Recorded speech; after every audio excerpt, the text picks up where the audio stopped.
Welcome back to A Celtic State of Mind. It's Friday. I'm Paul John Dykes and I'm joined today by Chris McElway and Alan Morrison and Brian Degnan for another instalment of the Acsom Bulletin.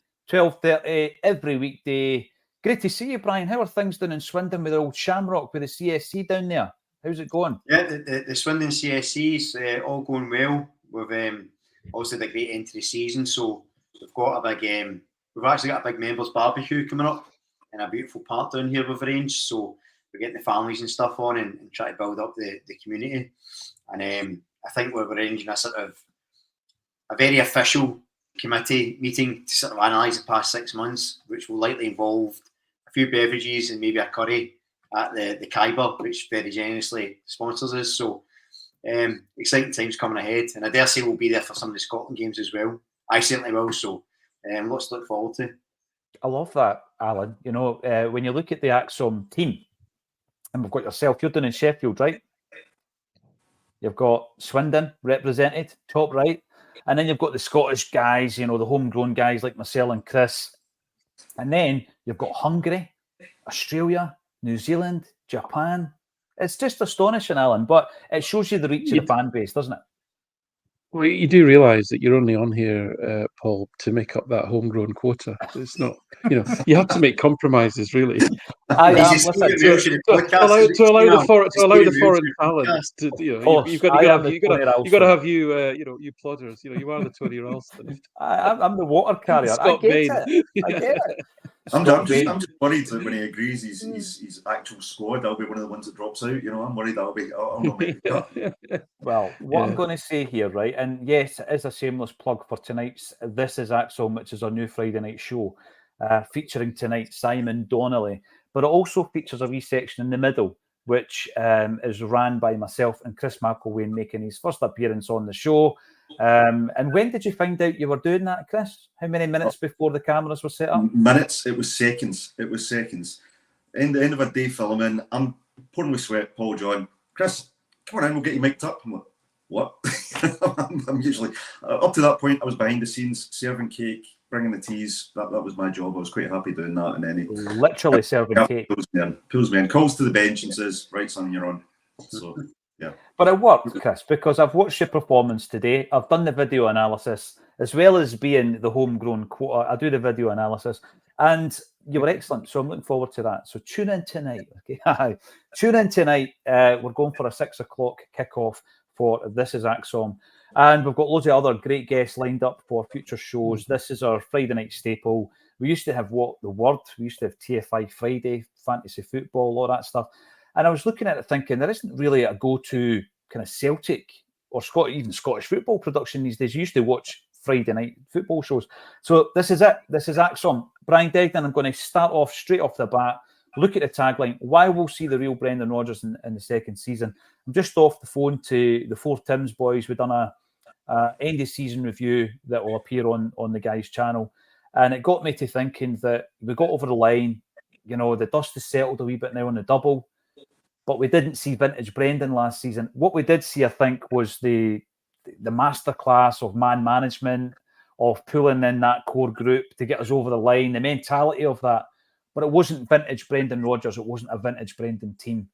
Do you think it's possible that we can get enough guys in and enough guys out to make sure it is next season, Brian? Well, I think we have to, is the short answer to that, because for a number of reasons. So I think when you reflect on the last season. So for me personally, I didn't want Brendan to come back. I was pretty critical of performances. I felt at times he was making excuses for things. But then there was a sort of turning point where he sort of felt a bit more comfortable in his own skin. You know, it could be a wee bit spiky, but there was a real determination about him, and you started to see performances reflecting that. Now, we very rarely got a full 90 minutes. It was usually 2 halves, one good, one bad. Mm-hmm. But that mentality, that core group, you started to see through. The sort of Brendan style, whether you like it or not, became more ingrained as the season went on. Although the squad did have limitations, and we got it over the line. And I think now most people say, all right, all's forgiven, Brendan. We get recruitment. Maybe it wasn't your fault. Mark Law's away. We've got a new team coming in. You're responsible for. The new players coming in. You're responsible for. And we've got a team starting the season that you're responsible for. So it's all on him now. And I think that, we can't be in a position, and I say this with sort of on tenterhooks almost, but we can't be in a position that we're in where we're so financially ahead of our rivals and we get complacent. We simply can't, because it was too close for comfort last year. It really was, and it shouldn't have been.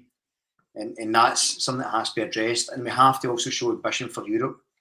And I've also said loads on here before, I'm not someone that says we need to spend 40 million to have a chance at Europe. I don't think that makes any sense, because they have to spend 40 million the next season. And so on, and where do you stop and how far do you even go, and is it worth it?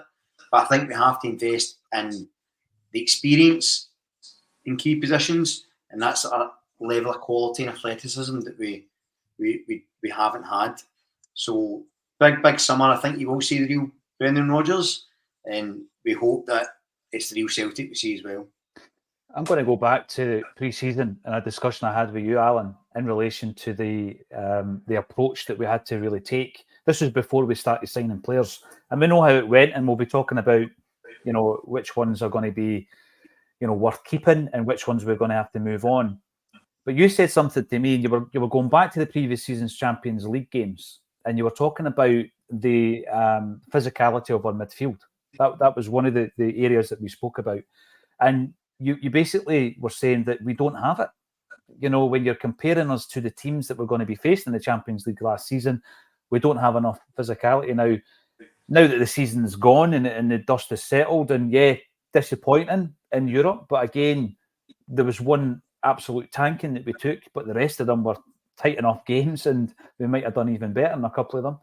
But do you stand by that and think that our strategy has to be towards making sure that, the fact that we've been bullied at home, mainly on the left side against domestic sides, we can't allow that to happen again going into the Champions League this campaign? And the type of player that we sign, we've got to look at that physicality, the athleticism, easy for me to say, because it looks as though we have been bullied in the past.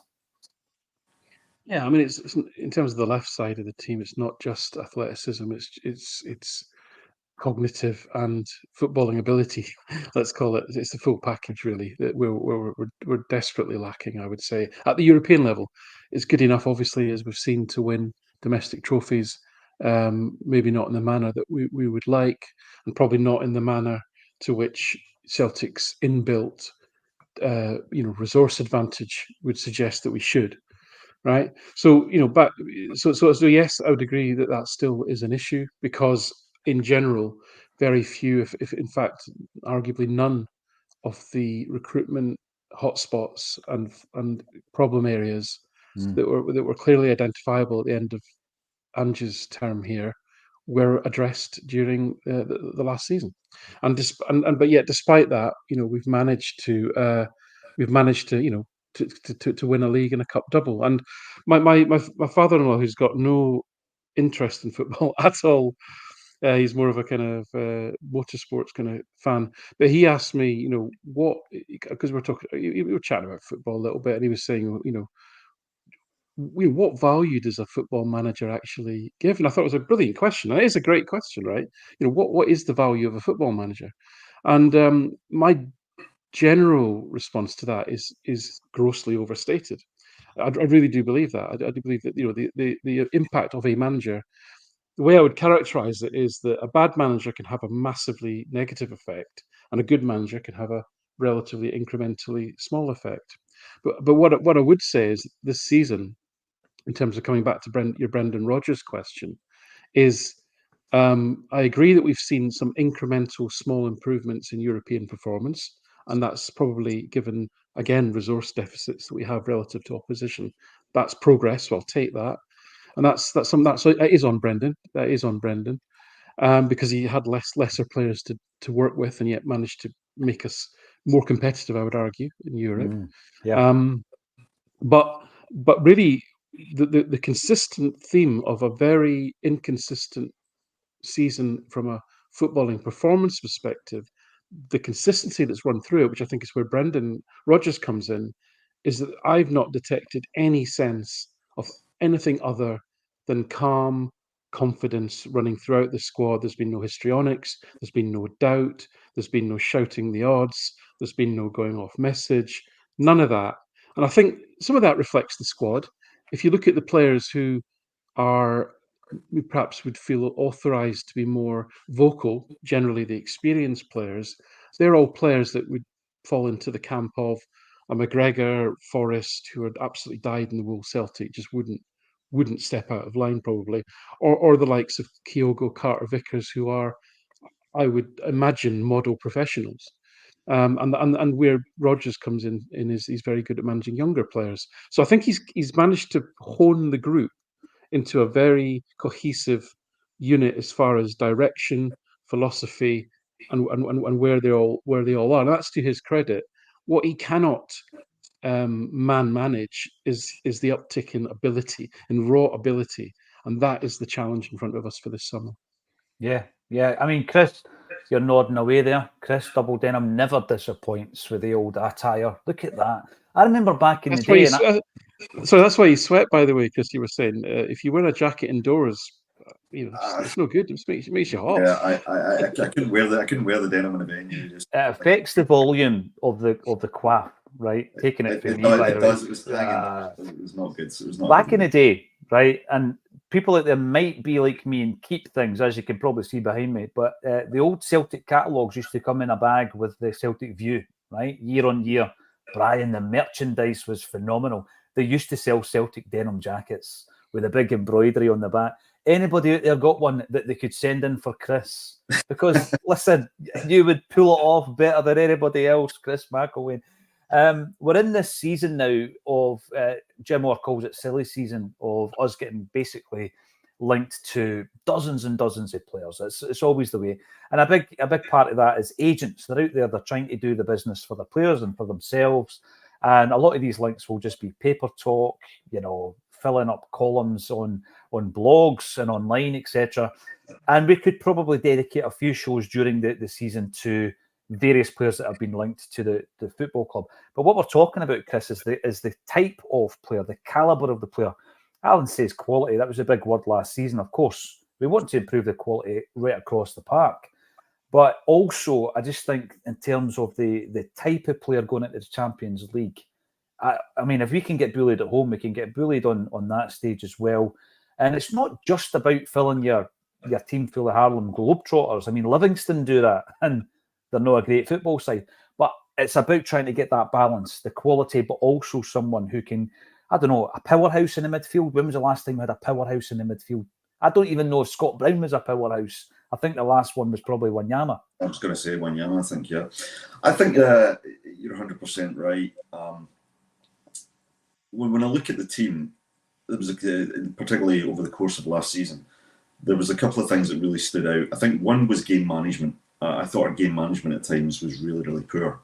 We couldn't seem to see games out last season. So you were looking for players who had that mentality, that resilience, and that on-field intelligence, I think, to see games out and make sure we get the result. And the very obvious example was Yang, failing to defend the cross ball, which resulted in losing a goal.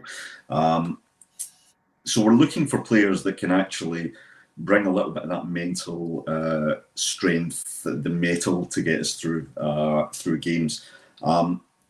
We know Celtic identify with a certain brand of football. It's the football we love, the Tommy Burns era, the fast-flowing, all-out attack we saw with Ange. Very much almost the old Kevin Keegan Newcastle style, where they'd be a case of trying to score one more goal than the opposition. Mm-hmm. But I think really to make progress in Europe, not just to maintain our success and our dominance in the domestic league, but to actually to progress in Europe, we need to actually learn to play ugly sometimes, I think, particularly at later stages of games. So you want to bring in players of that calibre, as you say, maybe a midfield destroyer, someone who can break up the play of opposition teams. And in Europe, when we have teams that are coming at us a lot more than we see domestically, so we're not going to be on constant attack in Europe. We're going to be under the cosh a bit, and I would like us to bring in players who can really handle that type of match, whether that be from the defensive midfield position. to the having a very strong central back pairing, and particularly on the wing back roles. We've seen how often that left side has been targeted. Taylor, because of his height and maybe his lack of physical strength against taller attacking players. Maybe the gaps between the left back and the left-sided centre back that we saw exploited at times. I think I'll not keep me honest here, but I think Al, you mentioned that Scales is not the best at getting off the air defensively. I think you'd mentioned throughout the season.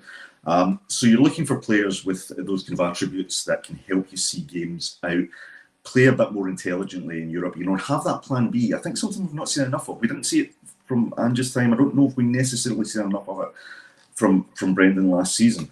So it would be nice to see a plan B at times when things aren't necessarily working for the standard formation system.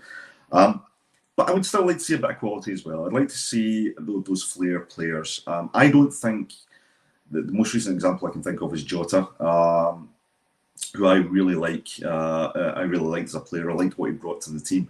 I don't think we've brought in a player of his quality since, in terms of his ability to find a pass, his ability to score goals, to excite the crowd, and do it consistently, do it as consistently as he did. I know he wasn't necessarily on it every game, but he had the ability to make a consistent impact, worked well with some of the other players as well.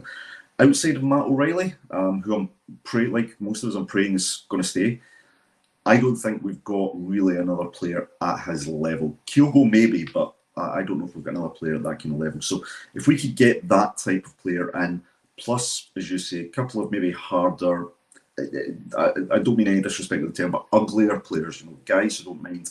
We've got a few. We've got a few we could lend. Yeah, but just guys who can get us over the line when it comes to games. It's not necessarily about the free-flowing fast football. It's about break up the attacks, castle the opponents, be a pest in the middle of the park, that kind of thing. So yeah, it'll be interesting to see what happens in the summer over the course of the recruitment. I think Brian makes a great point. I think this is now where Brendan will be under even more scrutiny, because he's not coming in, he's not having to build off the foundations of someone else's team. This is his opportunity now to put his and stamp his identity onto that team and onto that squad. So fingers crossed he gets it right and it's it works for him. But I think there'll be a bit of pressure on to do that. Yeah, he seemed to embrace that pressure during the first campaign back in the hot seat at Celtic Park, following his sad and unexpected departure first time round. Jungle Lion, Rodgers needs the board's full backing in the second season. What does that look like, Brian Degnan? Because obviously we know we've spoken so much about the financials, how much we've got in the bank, how much is coming in from Abada's sale and Frimpong's sell-on. I don't even want to mention the Matt O'Reilly potential departure, to be fair. But we're cash rich. We're then looking forward to even more money coming in from the Champions League that we're going to be playing next season, 8 games guaranteed. It's not just about, we've got all this money, let's spend it. And the example I use isn't a Yeti and Barkas. It's selling Jota for 20 odd million quid and not using the money properly, because we spent money, right? I'm not talking a net spent here, Brian. We spent money, but we bought the wrong type of player. So it's not just about, there's all this money, let's shift it, let's break our transfer records and all this kind of stuff. It's just about finding the correct type of player that's going to take us a step up. And I know that Rodgers, in terms of where he shops, could well be the markets he knows, which are very expensive, i.e. down south. Ange Postecoglou had a knowledge of markets that, I'm not going to say they were untapped, maybe untapped by Celtic, and we were able to get gems very, very cheaply. And then you could maybe complement that by, being offered a player like Matt O'Reilly, who turned out to be a superstar. But we seem to be, under Brendan Rodgers, looking at a different type of player, but they're going to be very expensive. If, you're looking at some of the targets that we apparently are interested in down south. So it's a bit about quality over quantity this time round. I think so. And like I mentioned earlier, we can't spend 40 million every season. Doesn't mean we can't spend 40 million this season to get some foundational spine of the team in. What I mean is, Celtic is a business and as a club it's not sustainable to spend the same amount every season at that volume. You can spend it once and get that sort of stronger spine. But what I think is really key, and you hit on it, it's about balance. So you got to be. We signed loads of project players in the summer. It's no worked. That's clear, right? But you also can't just sign 9 experienced players either. There's got to be a mix, and I think where you're looking at it is, if you look at Jota that Chris brought up, that's the sort of sweet spot we should be targeting. That player that was like highly rated but never quite made it to the level expected, and they're still like mid-20s. I think Bernardo's a good example of that, probably. I dare say we'll talk about him later. I think Kuhn is probably in that bracket, but the jury's still out a little bit. But it's essentially that highly rated youngster that we couldn't afford when they were 19, but they've no broke into the first team yet by 22, then maybe we can get them and develop them. So you've got your experienced player, then that type of player, and then your project players should be your own players. Your own players bringing through the pathway, like your Boston Lawals, like your Daniel Kellys. So if we get the balance right, that's more important than all, because we're not going to be able to spend 50 million on one player every season. And quite honestly, for the amount of income we make, we shouldn't be either. It doesn't make a lot of fiscal sense to do that, because you're sort of your return on that, even if you sell them for 25, it's good return, but it's not quite our mould. So spend a good whack this window, get a few experienced players in, experienced goalkeeper, experienced centre-half, I think are crucial. Then you can get a couple of those Jota-esque characters in some of the stages of career, and then try and develop the youngsters. And I think, just on Bernardo before I pass back, I'm kind of torn with him, because I think there's so much to like about him as a player, but he's no. I think it was Al that said this. He never seems to pass forward too much, but he drives forward with the ball quite a lot, which is pretty good. And he had that physical presence in Europe. You know, he's very strong. He's quite tall. He's fast, and I think that you mentioned Wanyama earlier, and I don't necessarily think when you say power, it's necessarily just strength. It's that speed and that ability to get into positions to try, because when they break on you at a higher level, you got to be fast enough to get back and get in there and be positioned. I don't know how strong you are, but you got to. And you can be 6'4" and slow and still get caught out. It's about power in terms of athleticism, I think, and that's that dynamic quality that we lack. And I say, you mentioned Scott Brown as well. Wasn't he a big guy? He's 5'9", slim, but he was strong and he was fast, and he could get there and challenge at the right times. He cover that, that whole middle of the field. We don't quite have that. I think Bernardo is like it, but I would question where he fits into the system, especially if you're going to lose an O'Reilly. But yeah, to sort of summarise, I suppose, as long as we spend right, we can spend big once and then get the strategy in place moving forward and sort of try and get a bit more balance in it. I'm going to be asking Alan simply because in the comments somebody has raised they want to know what Alan feels about Bernardo. He's obviously been subject of a lot of the conversation in relation to players coming in, and for good reason. And I'm going to be asking Alan that in just a wee moment. Smell the Glove says I should try and get Roy Aitken on the new show, My Boyhood Hero. I'll ask him. If nothing else, I will ask Roy Aitken onto the show. I'm going to be asking a number of people who in the past have given us interviews or appeared on the stage with Celtic State of Mind. And we're going to ask them onto the new show on a Friday night. Ex-Celtic players, musicians, comedians, actors, authors, and all of that stuff, all the good stuff. Yeah, I will ask the Bear if he wants to join us. Friday night, says Alan Robertson, Scott's Port Extra Wine with Jimbo White and Hazler. Urban, who remembers those nights? I remember them well. Friday night football, absolutely. Hail from Dublin, says Martin Clark. With what was that guy's name again? Captain Caveman. There we go. Right, so we do have somebody coming in, Michael89, who is wondering Alan's thoughts on Bernardo. If we do sign him for 3.5, he didn't seem a fan of him. The thing with Bernardo was, for me, I don't think he was purchased to be a first pick throughout the campaign. I think when you look at the games that he did play in and star in, often they were the big games, and over the piece, I think people were maybe getting scared with the transfer fee that had been mooted. Alan, it was like 6.5, 7. We're now hearing £3.5 million. What was your overall feeling on him when you consider that if we're going to spend big, and 3.5 is no big, let's be honest, for Celtic, right? But if you're going to spend big, get them in on a loan, try before you buy. It's worked with Carter Vickers, it's worked with Jota. Could it work with these guys? What was your overall take, and should we go for it if we can get him on a deal worth 3.5? Yeah, so I mean, I think to be fair to Michael, it was the last huddle breakdown where both James and I were kind of in the no camp to the question of should we sign Bernardo at the purported fee of around 6 million. So listen, I hadn't really done a deep dive on him data wise, but I have now. And written a piece on the Celtic way on him, and I really benchmarked him against Aaron Moy and Rio Hatate.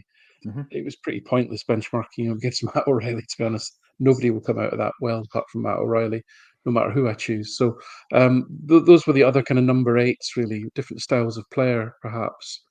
And the other bit of thinking that I've been doing, and it's come into my mind really since that pod that I mentioned, is really just thinking about back to your original question of what is it that Brendan Rodgers is looking for? What are his requirements? What does a Brendan Rodgers number 8 look like versus an Ange Postecoglou number 8?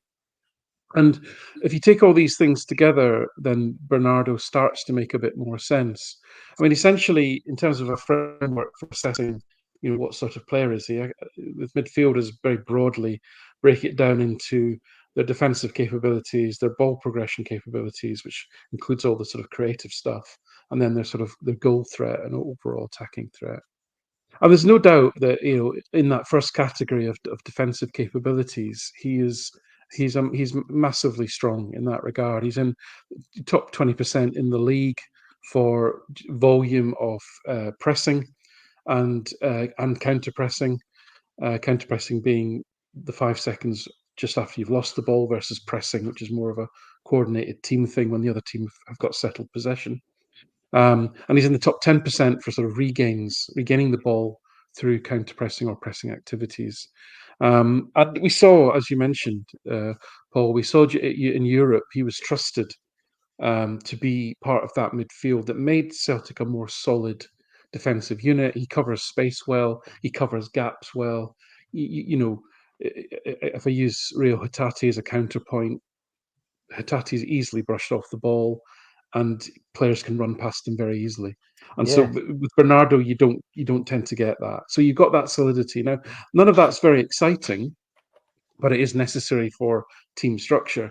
And if you think about what a Rodgers team is, what are the two things that have become apparent to me that he prioritizes in terms of attributes of players in that team? Number one is he wants to keep possession more than Ange wanted to keep possession, but he also wanted to add a lot of risk into the game, especially in the final third. And that was hugely successful. I mean, the number of goals, chances that we created off the chart. And a player like Rio Hatate, who was always trying to do these kind of Hollywood passes, little glory moments, perfect for that kind of play. And Andrew was willing to sacrifice a little bit of solidity to have those magic moments, if you like.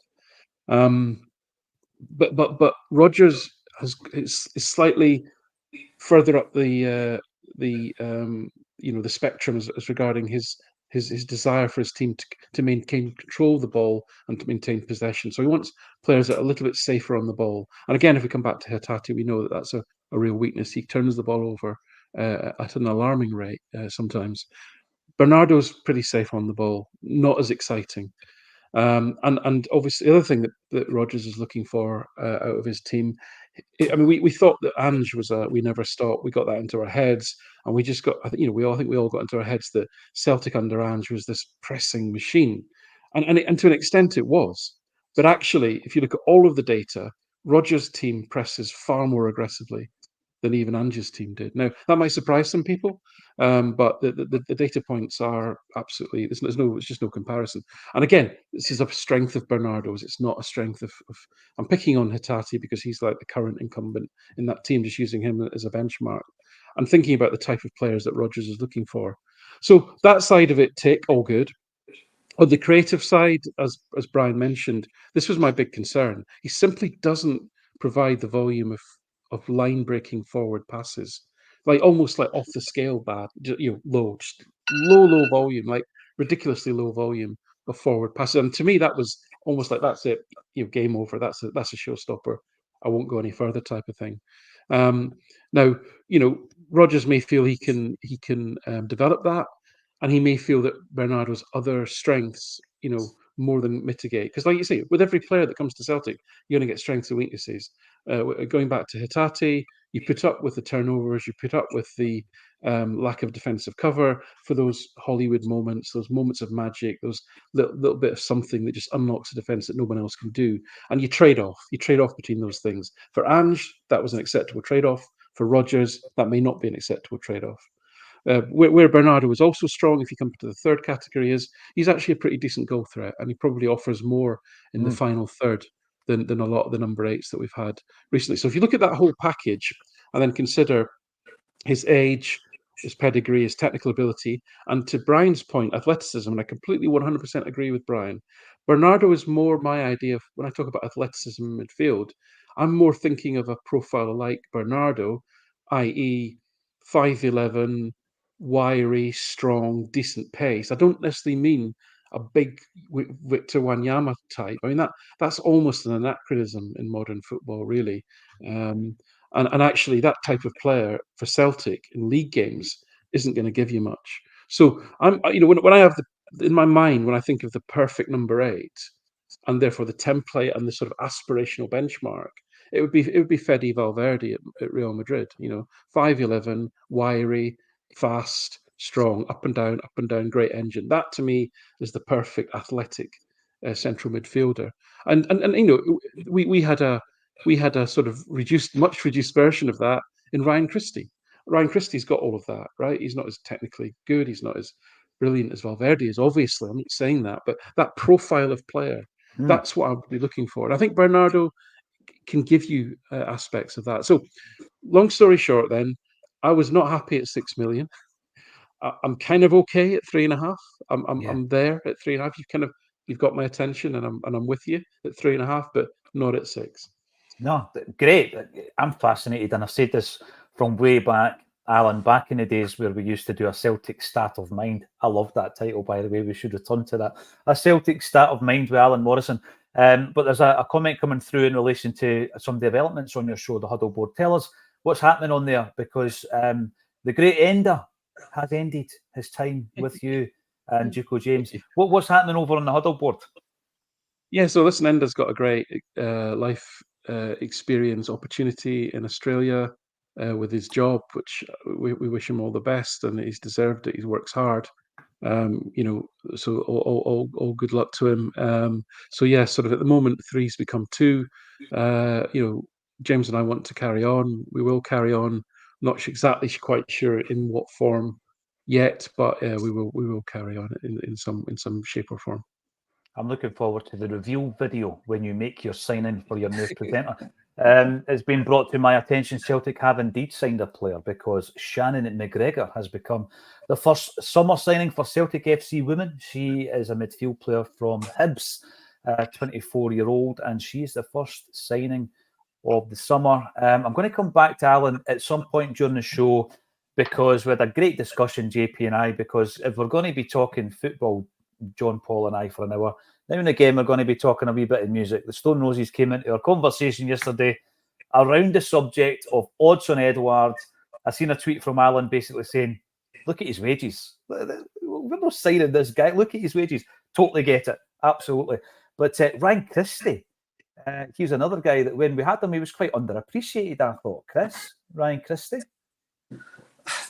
I think when you look at Ryan Christie now, the role he plays at Bournemouth, he's adapted his game, I think, to really make an impact in that team. When I watched Ryan Christie, I like probably a lot of fans, when you saw him lining up a shot from outside of the box, you're thinking it's going to be 3 days before that thing lands, right?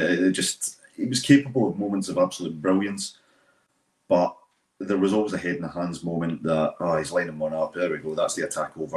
It's finished. And you're right, probably underappreciated in terms of certain elements of his game. And I would have liked him to probably, there you go.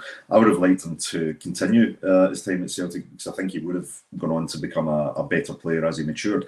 And I think you can see evidence of that now at Bournemouth.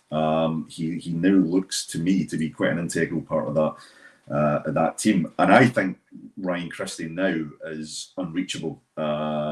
in terms of a signing for us. I think if he makes a move, it's actually going to be, with the greatest respect to Bournemouth, but it will be to a higher profile club in England. He's kind of going the John McGinn route for me. So we're well done to him. You know, wish him all absolutely all the best. But yeah, I don't think we ever got the Ryan Christie at the level we needed that fits that profile that Alan's just speaking about in terms of the number 8. Bernardo could develop into that, I guess. I mean, I think, Alan's provided some real good statistics and facts there around how he fits into Brendan's system. So it could be great to see Bernardo actually continue to mature, become an established member of the team, develop some of those areas he's maybe slightly weaker in, and make a real contribution. And I think, the balance point is really pertinent. If you want to have those flair players, those guys who can produce those moments of magic, you need the guys who can do the unglamorous stuff. You need the guys who can protect them and enable them to play that style of football. Because when they inevitably lose the ball, as we saw Hatate do on many occasions, someone has to be there to protect from the counter, to win possession back and keep those moments going. So yeah, I would like to see that type of player come in or become established within the team. If Bernardo's that player at $3.5 million, fantastic. I think his value will go up. I would just like to see, I'd like us to get the spine of our team established, and the biggest priority has got to be the goalkeeping position, right? I mean, that's the one that's worrying me at the moment is the goalkeeping position. I think we talk about Ryan Christie being underappreciated. I think over time we'll realise probably we underappreciated Joe Hart for all the love he's had this season. I think we'll realise we probably underappreciated what we had in Joe. So fingers crossed we can get a player who can live up or at least reach the standards that he set. Yeah, I'm going to speak about it. We move on. Sorry, Paul. Can I just ask? I was just thinking this just while we're on the midfield. So we talk about Hatate maybe having that sort of defensive deficiency and Bernardo being very strong there. But do you think Brendan would switch to the sort of two pivot with McGregor and Bernardo sitting deeper, and then give Hatate that freer role behind, like the Hugo or whoever our striker may be?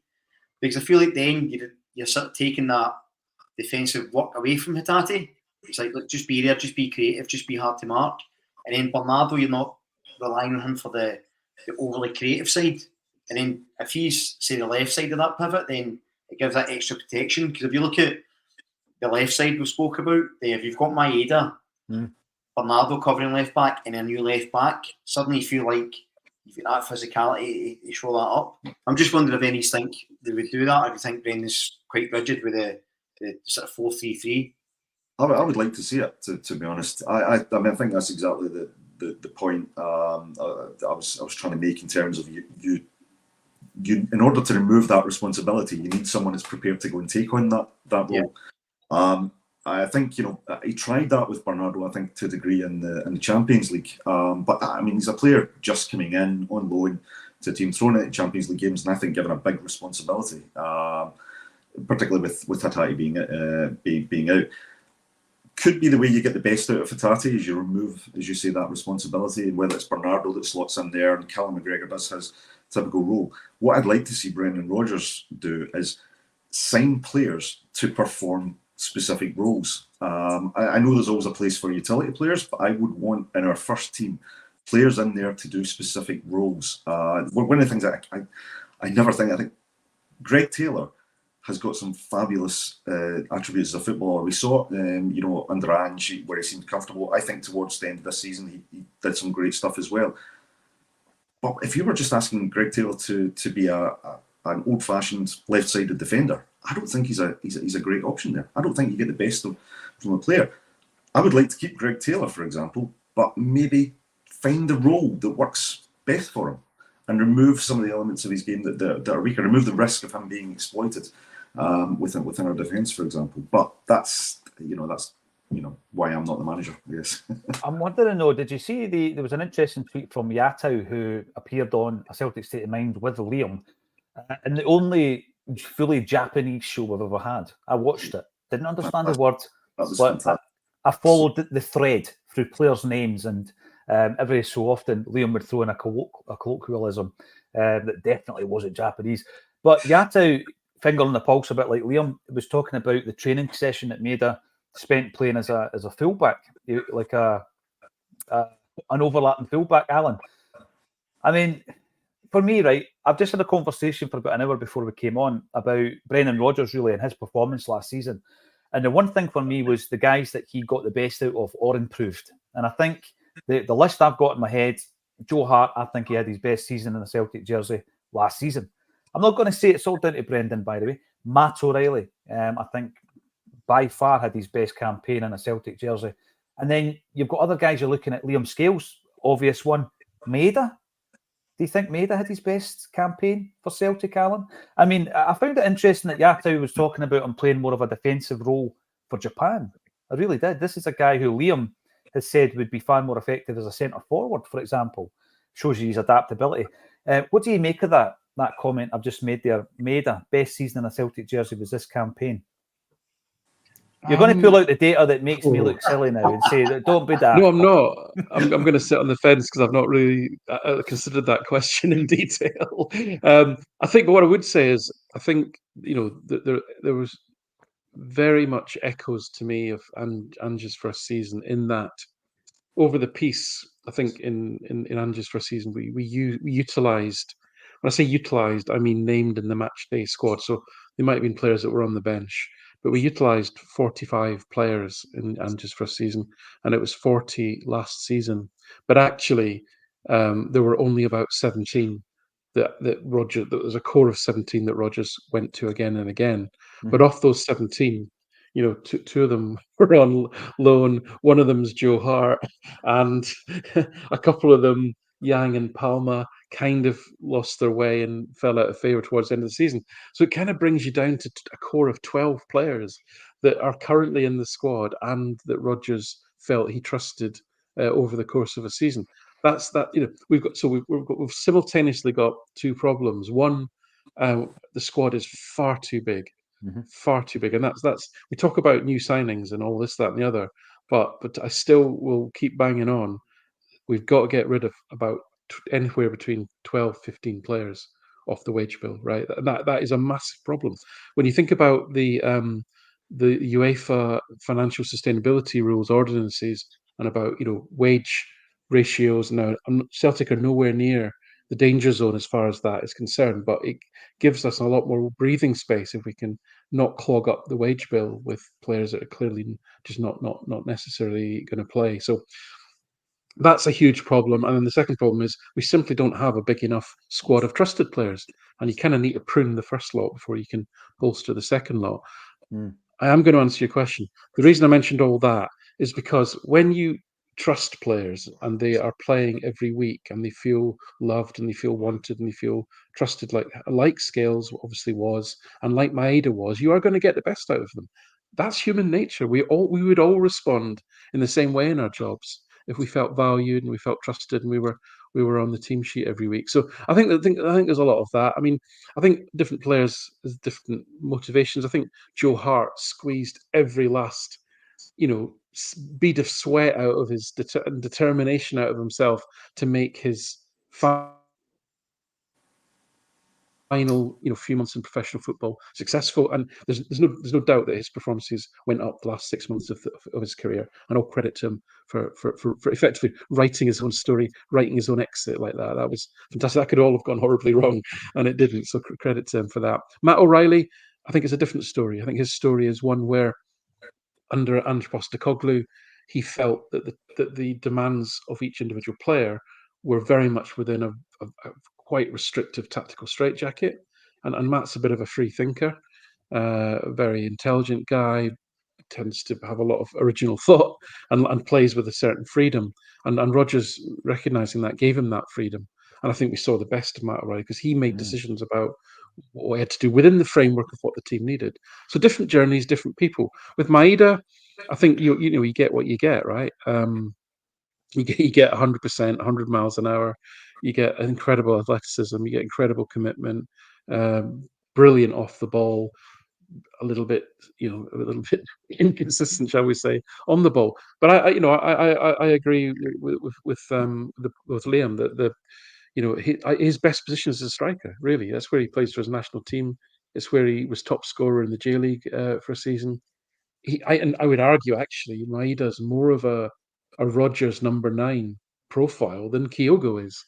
Right? If you think he has more similarities to like a Jamie Vardy type player who will just occupy the whole of the back line constantly, which we know Kyogo does as well, but not quite as athletically as Maeda can. And actually, you put Maeda in front of goal and cross the ball at him, you'll generally find a way of bundling it in. Probably not as clinical as Kyogo is. So, yeah, I think coming back to him, I think he had a very successful season. But again, he was part of that, what is actually far too small a core of trusted players. And that really, would give any of us confidence, I think. You know this, I'm going to read this out. I've mentioned it a couple of times, but I've made my list, Brian. I'm going to come to you on this, right? Because that's astonishing, although not really a surprise that, we use such a small core group of players. Because I think that Brendan Rodgers has said in the past, he wants his squad to be 25 players with 18 as the core group that he uses. And it was more, he was forced into it last season because there was too many guys he couldn't really trust, I think, going into the tickly bit of the season. Here's my list of players that I would allow to leave or move on or tear up their contract permanently this summer. I know it's not going to happen because the list is huge, right? So here we go. I would allow Bernabe, Kenny, Shaw, McCarthy, Haksabanovic, Mikey Johnston, Tilio, Yang, Kwon, Welsh, Kobayashi, Lagerbielke, Siegrist and Bain. I'd let them all go, 15 players. And the guys I'd put out on loan would be Montgomery, Kelly, Holm, Vata and Lawal. They'd all obviously need to be signed up first because I know Kelly and Vata aren't. That's 5. That's 20 players, Brian. And people might think, that's really harsh, but of those 20 players, take away the 5 loanees, which ones are going to contribute positively next season? No, I'm actually inclined to agree. I think firstly on the guys to go out and loan. So I think maybe Long has got the sort of best chance at contributing this season, just because it's such a good season last season. I think he's got that physicality I spoke about. We've got gaps in midfield to fill, but I think the rest have definitely gone out home as well. I think there's a real good player there somewhere. It's just not quite had a lot of time this season. But as for the rest, you get rid of them all. What's going to be interesting though is because you could probably the problem is to Al's point, although that's 20 players you're talking about, you could probably add in Welsh, Mirowski, really, if you wanted to be really harsh about it.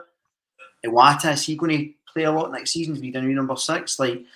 You could really drill down and take out everyone apart from those 12 sort of I had mentioned.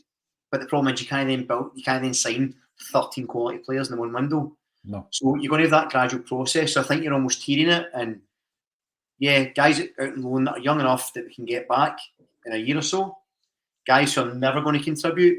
And guys that you probably want to sell, that you maybe need them for numbers. So like Anarowski, like a Welsh, maybe just keep here to see. And if we can get rid of those ones, it's sustainable to have them there and thereabout, and you see where we are next year. Because it's insane to me. We won a treble, and then suddenly we had this rebuild because we lost a few players. Then we signed 9 players, and now we're winning a double, and we're doing another rebuild.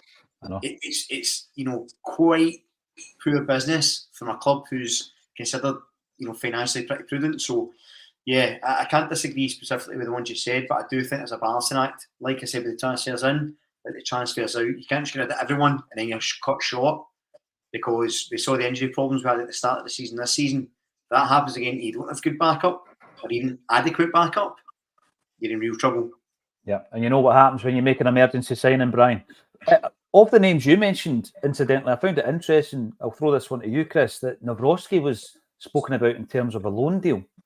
So it really raises question marks around his future as well. We didn't see a great deal of him last season, but when you look at that central defensive area, Carter Vickers and Scales are your first choices at the moment. If we bring in someone on a level of Carter Vickers, then he's going to be a first choice. But then you look at who's your backups. Well, Stephen Welsh had a few games. He seemed to be a go-to. He was one of the guys probably within that core group of 17. And Nawrocki, he was the other guy. I know he never played much, but he was on the bench. He was the backup. And it was the other players like Lagerbielke and Kobayashi who absolutely will be on their way. So I was quite surprised that Nawrocki's been spoken about as potentially departing the club. And again, it's going to be difficult to move on a £4.3 million player. Difficult insofar as we'll want to retain something from that. We want to bring something back. The time might not be right. Get him out to play, the performance level. You know, the Mikey Johnson thing where, what would you get from Mikey Johnson before the the West Brom move compared to where he is now? So we've maybe got that in the back of minds. But I did find that interesting that we're willing to allow Nawrocki to go. Yeah, I think before I come to your point, can I just take some time to acknowledge the oxygen thief that's doing his keyboard warrior bit on the chats. Something for you to check. So we'll just say thanks for coming. Thanks for watching. Hope you enjoyed the season as much as we did. We had a lot of fun. So we'll leave it there. But yeah, I was listening. I was listening to yourself and JP yesterday, Paul John, and when you were talking about Scales in particular, and actually the fact that, you know, Scales was a very integral part of the core team throughout the season, despite obviously some criticisms of his performance and his, you know, Alan has pointed out, you know, some of his deficiencies in defence. And when Nawrocki came in, you know, for obviously the fee, the expectation was that he would partner Carter Vickers. At least that optically, that's what it looked like. Didn't work out either through injury or form. But over the course of the season, you know, as people were questioning, you know, why is Scales in, why is Nawrocki not coming in? I always tend to look at that and think, well, Brendan Rodgers is playing the players that he trusts, which you assume is based on training performance. It's based on performances in the appearances he's seen, maybe how he's integrating into the club and adapting to the team. So I think there's an element of having to trust the manager in terms of his decision around players. That doesn't say, you know, it doesn't provide, as you say, a lot of confidence in Nawrocki's long-term future at the club. Again, I don't think he's particularly old. I think he's still younger than 25. Is that right? Am I right in saying that? He's pre-25, so there's still opportunity to develop there and maybe become the player we need. But it's an awful big outlay for a guy that you need to develop, you know, in terms of what we would typically spend. So I would be surprised if Nawrocki could establish himself in the Celtic team going forward. I think Brendan has made his choice in terms of his ranking within the kind of squad hierarchy, and I don't think he's in the first team. I think Scales is definitely a part of the squad at a minimum at the moment. I would say he's established himself as a member of the squad. That's recruitment depending on whether or not he plays in the first team, you know, as the established starter, or whether he plays his part as a member of that extended squad. I think we do need a player of Carter Vickers level as centre back. I think that's an area that we still need to improve on. Someone with attributes which complement Carter Vickers' strengths. Because Carter Vickers, I don't think is the tallest. You know, well, he's got he's got a lot of physicality and good movement. I don't think he's the tallest and necessarily the best aerial defender that we've seen. You know, you maybe look at someone like a Christopher Ayer type player, very tall, mobile, you know, and provides that aerial support when defending cross balls, etc.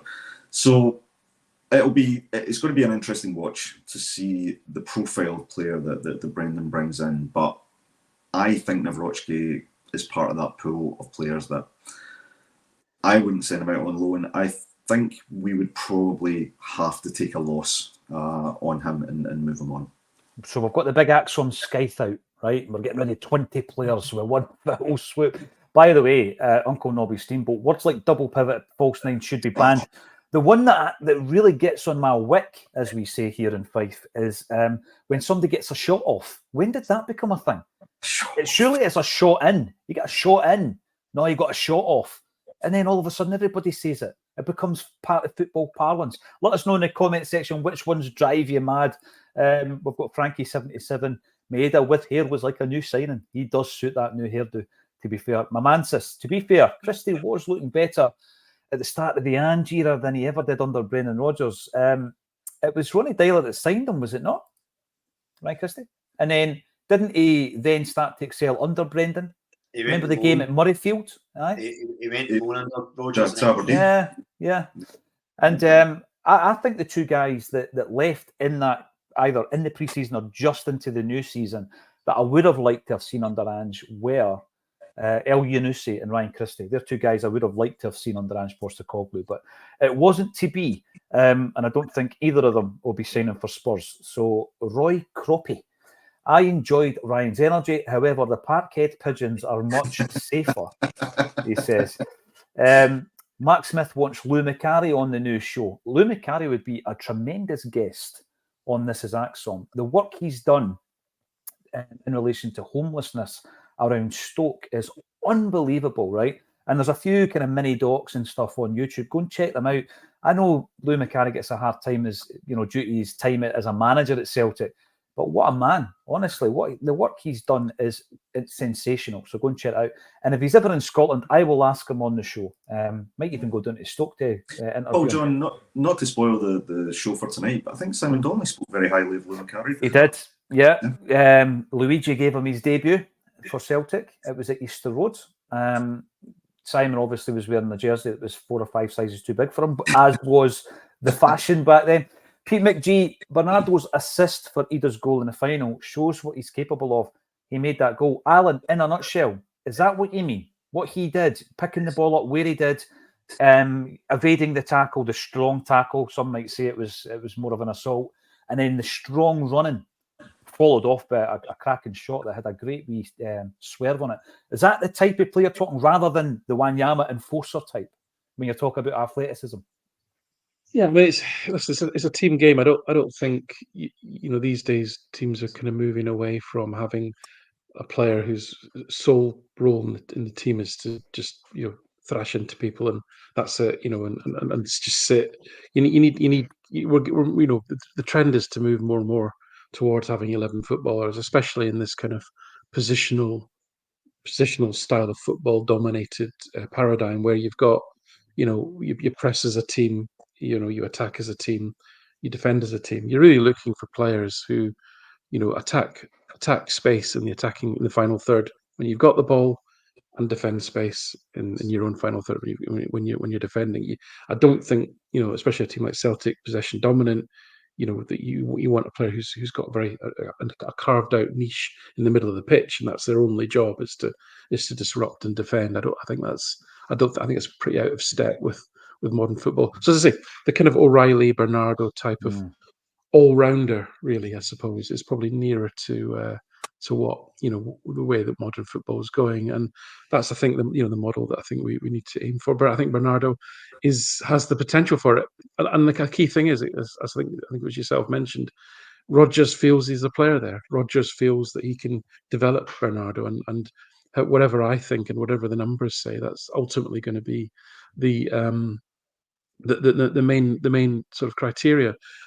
Just to come back full circle, I know we're running out of time then to how we started this is, as will we see a different Brendan Rodgers? Will we see the full Rodgers unleashed next season? I think we will. I think we saw signs of that. I think the internal power struggles at Celtic have been won. Rodgers is the man. He's Desmond's choice, and he will be given authority to build a legacy for himself at Celtic. That all sounds great, but there's a but. We just need to be careful, right? We just need to be careful that we don't move from what was admittedly a highly dysfunctional CEO as God model to an equally dysfunctional manager as God model. That manager as God model, I know, we love Jock Stein and all that. Different days, different times, right? You can't run a football club where the manager essentially gets all the big calls. It's got to be within a framework where the departments function irrespective of who the manager is. The strategy is set at board level. Everybody moves in line with the strategy. The manager fits in with that. He gets his budget and he's given freedom to get on with it, right? That's healthy.